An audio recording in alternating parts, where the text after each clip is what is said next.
안녕하세요. 펀드메딕입니다. 구독과 좋아요 부탁드립니다. 탈중국 현상으로 인기가 아주 지리적으로 여전한 지역임에도 불구하고 최근 3년간 거의 안 오른 지역이 바로 싱가포르 리츠가 아닌가 싶어요.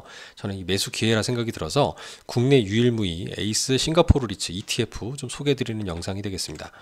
탈중국, 탈홍콩의 수혜지로 싱가포르가 뜬다는 얘기는 한참 된 얘기죠. 트럼프 1기 때 이미 시작이 되었고 지금 트럼프 2기를 맞았으니까 말이죠. 왕서방이 밀려온다 이런 기사, 중국 집주인 초강수 둔다 등등은 정말 새롭지도 않은 뉴스입니다. 주택 취득세를 대폭 인상했다고 얘기를 할 정도고요. 또 천정부지 집값이 또 오른다, 싱가포르 주택 매매량이 치솟는다 등등의 기사도 보입니다. 공공주택 거래도 폭증한다는 얘기도 있고 주택부 관련 관료가 검찰에 구속되는 그런 사례가 날 정도로 뜨거운 시장이라는 걸 반증하는 거죠. 근데 이 주가를 보시면 최근 3년간 차트를 보건데 6%밖에 오르지 않았어요. 이거 오른 거냐? 사실 이거 환해지가 아니라 환노출량이거든요. 달러, 싱가포르 달러랑 그 다음에 미국 달러는 페그가 되어 있습니다. 그래서 거의 똑같이 움직이는데 우리 원 대비 달러가 최근에 굉장히 강세였었잖아요. 원화가 약세. 최근 한 2년간으로 살펴보면은 19% 이상. 한국 원화만으로도 19.94%, 페그되어 있는 싱가포르 달러도 19.2% 가까이 됩니다. 그러니까 19% 이상 환율이 상승한 환차 이익을 감안했다고 보면 6% 난 건 오히려 마이너스죠. 오히려 가격이 안 올랐고 오히려 마이너스 났다는 얘기입니다. 근데 그럼에도 불구하고 싱가포르 리츠가 어떤 시장이냐? 굉장히 큰 시장입니다. 역사도 오래됐지만 미국과 1800조가 넘는, 그리고 일본의 136조, 그리고 호주의 154조에 이어서 91조 원, 세계 4위의 큰 시장이고요. 다만 이제 국내 ETF, 에이스 ETF 설정액이 너무 작아서 50억 미만 되면 상장 폐지당하지 않을까라는 걱정이 좀 있긴 하지만 좀 한국투자신탁운용분이 계시다면 좀 부탁드립니다.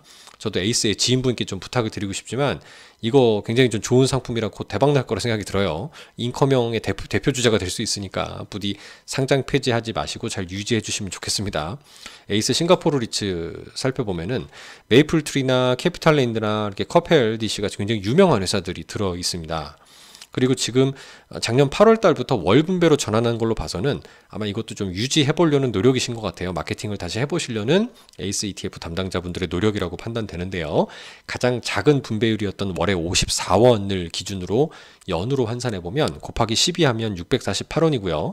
현재 기준 12,546원으로 나누게 되면 5.16% 수준이니까 괜찮습니다. 지금 미국 리츠는 지금 4%도 안 돼요. 제가 알기로 3%대인데 이 제일 지금 미국 자산에 투자할 때 걱정이 뭐냐면은 환에서 그 환차손 나는 부분이 좀 있어요. 그러니까 달러 대비 원화 환율이 너무 올라 있다 보니까 최근 10년간의 평균 환율이 1,300원대 초반이라고 제가 얼마 전 영상에서 말씀드렸는데요. 그렇게 되면은 벌써 10% 정도 환차손이 발생합니다. 원화가 강세가 되면서. 그러면은 3%대밖에 안 되면 그 얼마 안 되잖아요. 거기서 또 환에서 10% 까지면 아깝잖아요. 그죠? 거의 수익이 은행 예금보다도 안 나옵니다. 심지어 그래서 우리나라 미국 리츠들은 해지된 것도 많이 있어요. 그래서 언해지 됐을 때 리스크뿐만 아니라 해지 됐을 때는 기대 수익도 굉장히 작은 겁니다. 이자 수익이.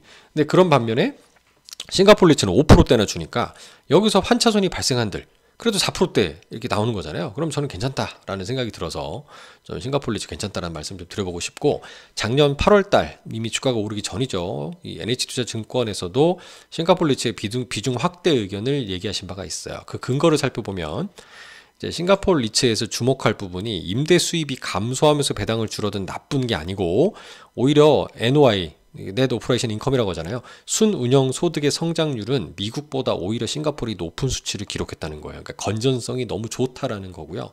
다만 이자 비용 같은 금융 비용이 상승했기 때문에 배당을 좀 줄였다는 거. 토지 임대 구조가 정부 몫이 좀 있기 때문에 이제 가격이 상승할 때 좀 덜 오른다는 점이 있다라는 게 이제 부진의 원인이라고 얘기하는 거고, 또 싱가포르 외에 해외 자산이 부진하다는 거. 요거는 이제 우리나라 리츠도 마찬가지죠. 제가 최근에 영상에서는 한국 부동산 탑3 이런 거 말씀드릴 때 말씀드렸지만 해외 벨기에 같은 자산 없는 거, 뉴욕이라는 거 뺀 그 국내 자산으로만 돼 있는 리츠를 설명드린 적도 있는, 공이 똑같은 이유가 이제 나오고 있어요.